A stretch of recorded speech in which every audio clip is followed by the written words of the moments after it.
Oof. Well, agreed, idiot. But you know the saying that everybody in that incident deserves to be an idiot, from the woman who went after him, but most importantly from the guy who threw the haymaker there. Oh, of course. Yeah. Please, you haven't been there. But Andrew, this isn't isolated here. Sure, this was caught on film, but we've seen tragedy happen in baseball. We've seen ugly incidents inside the stadium, not just outside the stadium. And God knows, we've all seen the stuff at tailgates too. We have, Rich, but there is breaking news tonight. New Jersey State Police announcing 4 arrests, so it's not just the male Jets fan who hits the female Patriots fan. His name is Kurt Paschke, a 38-year-old source of pride from Holbrook, Long Island, who served prison time after fatally stabbing a teenager 20 years ago.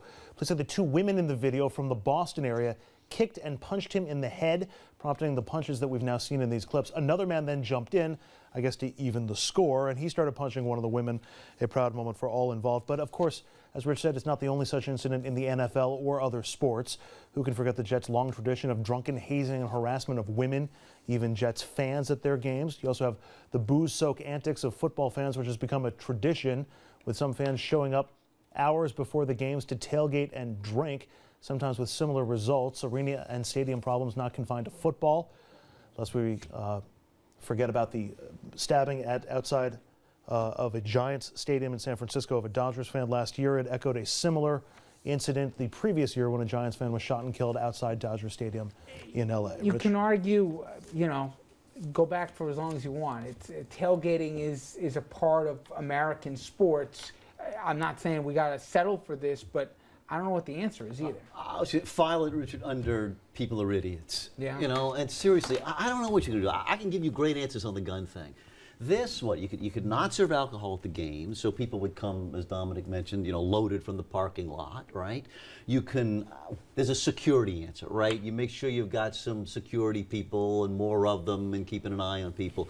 But if fans want to be idiots, as a good Louisiana son, do you imagine if in an LSU game there they cut everybody off and you couldn't get loaded in the parking lot? Good luck, and we would take Go Cups with us when we left too. I exactly. promise you. But what about drive-thrus in Louisiana? You can actually get drinks at drive-thrus. Can't make that up. But what about in the parking lots? Yeah. Hurricanes for the road. Yeah. But what about these tailgating things where HBO did a piece where you've got fans showing up at 9 in the morning for a 1 p.m. game, and they're just sitting there getting loaded all morning long.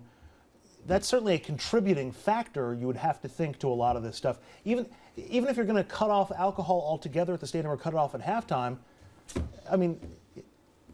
this ain't helping. I don't know if you it can do ain't going to stop either. It's part of Americana. I do think stuff like this where, there were games in, if you remember the World American Football League and then the USFL, they didn't have security in the stands. So fights would be going on for literally 8 minutes, At least now they've buffered up the security. They've done a better job, but they know what they're getting into. It's on the team's grounds. When you're having the tail going on in the parking lots, you can't have the teams turn a deaf ear and say, "I can't believe it's happening." But Richard, I do give the professionals a little bit of credit here. We've all been to some games, and that Giants stadium, I don't think that's the name now, whatever they call it. MetLife, okay. I'm impressed with the fact that all you have to do is put in a code with your cell phone, and these guys are no joke. When they roll, there's a state trooper with them, and it's like 5 or 6 guys ready to pounce on anyone in the stands. Now, you're not going to stop the idiots that are in the parking lot, but I think the answer is if they're coming into the game and you know that they're loaded and you can tell that they're loaded, no admission to the game. That's ever simple. watch a football game, though? You ever watch at home?